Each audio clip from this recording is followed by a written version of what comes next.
Bom dia, sétimo ano. Como passaram o final de semana? Estamos para a nossa primeira aula de História nessa quarta semana do mês de setembro. Iniciar fazendo a correção da atividade que foi passada para casa na nossa última aula semana passada, página 33 do livro didático.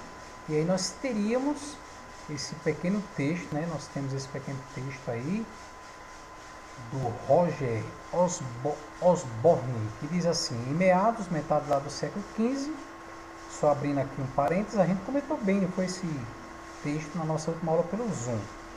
Os navegadores portugueses já haviam feito consideráveis progressos em sua jornada rumo ao sul, ao longo da costa africana, né? Não pode esquecer esse detalhe de que antes de marcar presença aqui na América do Sul, no território que hoje é o Brasil, os portugueses já estavam presentes lá na nossa vizinha a leste, África.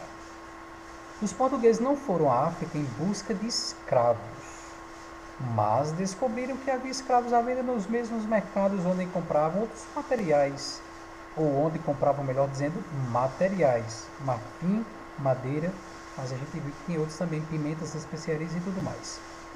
A grande mudança aconteceu quando os emigrados portugueses e espanhóis começaram a plantar cana-de-açúcar nas ilhas Canárias, Açores, Madeira, Cabo Verde e São Tomé e Príncipe, ilhas de plantio de cana-de-açúcar muito antes do território brasileiro. Metade do século XVI, 1550, os portugueses começaram a levar escravos dessas ilhas ao Brasil. O comércio atlântico de escravos começou como uma extensão desse sistema já estabelecido. Ou seja, antes dos escravizados virem trabalhar nas terras do Brasil, já trabalhavam nessas ilhas. Mas uma vez que se iniciou, tornou comercialmente possível a colonização europeia no Novo Mundo. Então, foi infelizmente graças a esse trabalho escravo que eles puderam dominar essas terras. Os comerciantes portugueses transportavam anualmente 15 mil africanos ao Brasil e encontravam novos mercados nas colônias americanas e de outros países europeus. Então, os traficantes portugueses traziam escravizados não só para suas terras aqui no Brasil, mas como também vendiam para outros reinos. E aí vem as perguntinhas, né? De que maneira se estabeleceu o tráfico de escravizados? A partir do momento que os portugueses perceberam que haviam próprios africanos a vender os seus compatriotas, conforme aqui na terceira linha. Em qual atividade os africanos foram utilizados? Plantio de cana-de-açúcar, está aqui na penúltima linha do primeiro parágrafo. De onde vieram os primeiros africanos escravizados que foram trazidos para o Brasil? Das ilhas Madeira e Açores. Quarta pergunta: por que o autor afirma que o tráfico de escravizados pelo Oceano Atlântico tornou comercialmente possível a colonização europeia do Novo Mundo? Porque os portugueses conseguiram mão de obra barata ou comprada para realizar por eles um trabalho. Seria essa a resposta. Você pode ter dito essa mesma ideia com outras palavras. Feita a correção, nós damos continuidade aí na página 34 do nosso livro didático.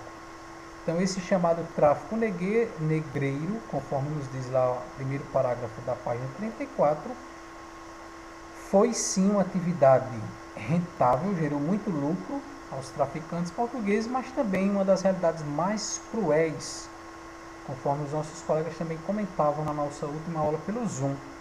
Uma das realidades mais desumanas, inicialmente praticada pelos portugueses, mas depois por outros reinos.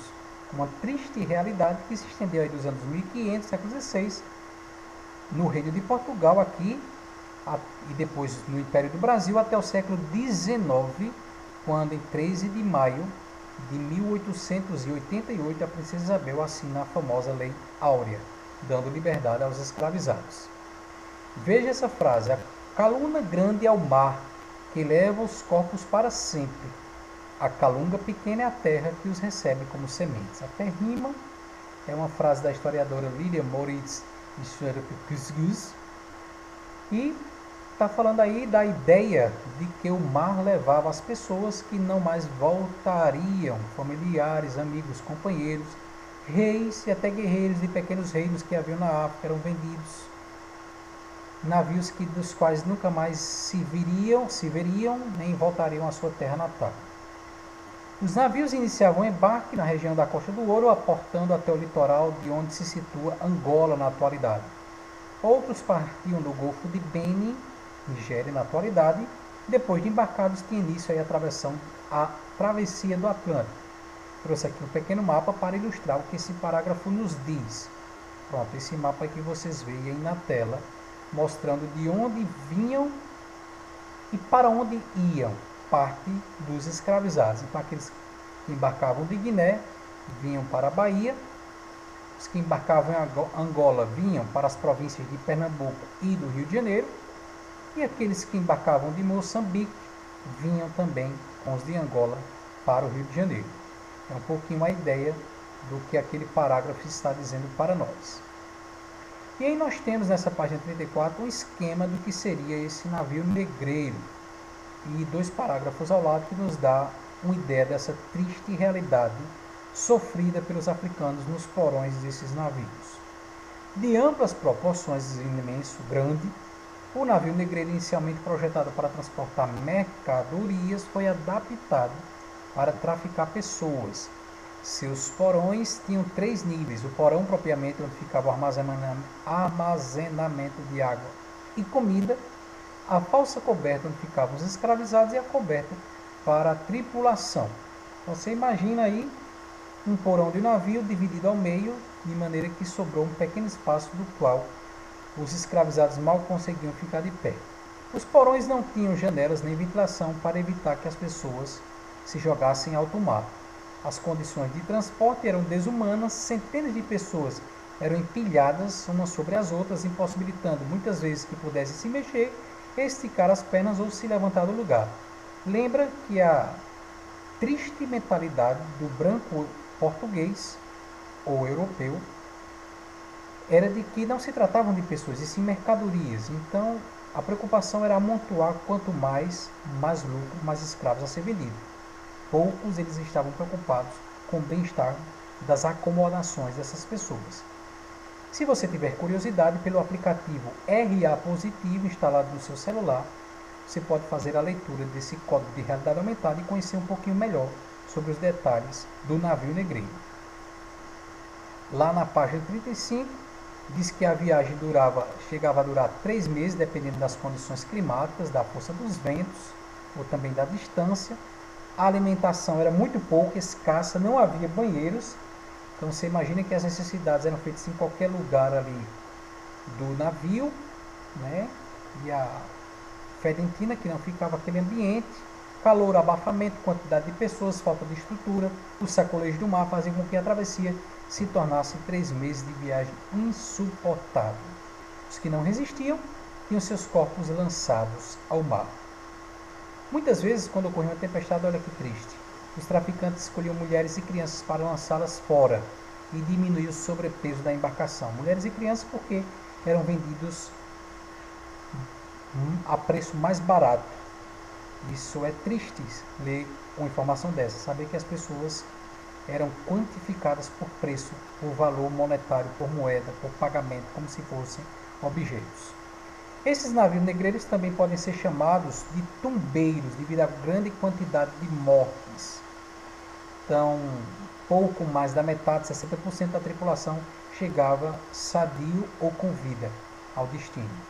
Então, muitas doenças causadas pelas condições de falta de higiene, condições insalubres, alimentação deficiente e também pelas más acomodações geravam muitas doenças nessas pessoas. Os corpos ficavam em carne viva por causa das correntes e por rolarem sobre as pranchas de madeira do convés inferior, devido ao contínuo sacolejo do navio em alto mar, né? Imagina aí as ondas. Em manhãs em que o tempo estava bom, depois de levantar das grades e de os escravos serem conduzidos para os convés superior para tomar um mar, alimentar-se e dançar, isso quando o dia permitia, acontecia de a tripulação encontrar um homem morto acorrentado a um vivo. Ou seja, nos dias em que havia chuva, o que os comandantes, os marinheiros, os marujos do navio esqueciam dessa tripulação, ali um morria e não estava acorrentado, não passava dias para se jogar aquele cadáver em alto mar. O morto era tirado ao mar, ao passo que o vivo era amarrado com uma corrente. Ali eles seriam alimentados 2 vezes por dia. Suas refeições consistiam de feijão, fradinho, ervilha e arroz misturados com um pouco de carne salgada. Era a maneira de conservar a carne, né? Até um tempo atrás, quando as geladeiras não eram tão populares. E aí nós vemos o reino de Vililoango, região do Congo, na África. Em primeiro plano, na imagem, um grupo leva os prisioneiros a serem embarcados nos navios que cruzariam o Oceano Atlântico. De acordo com Marcus Rediker, em sua obra O Navio Negreiro, uma História Humana, cerca de 1 milhão de africanos escravizados passou por Luango durante o século XVIII. Sobre esses números é que vai a questãozinha para casa. Na página 18 do livro de atividades. Então, na página 18 do livro de atividades, você tem aí uma perguntinha que você vai responder no seu livro de atividades, página 18, e enviar lá no Classroom. Abençoado o restante de segunda-feira. Amanhã nos encontramos pelo Zoom.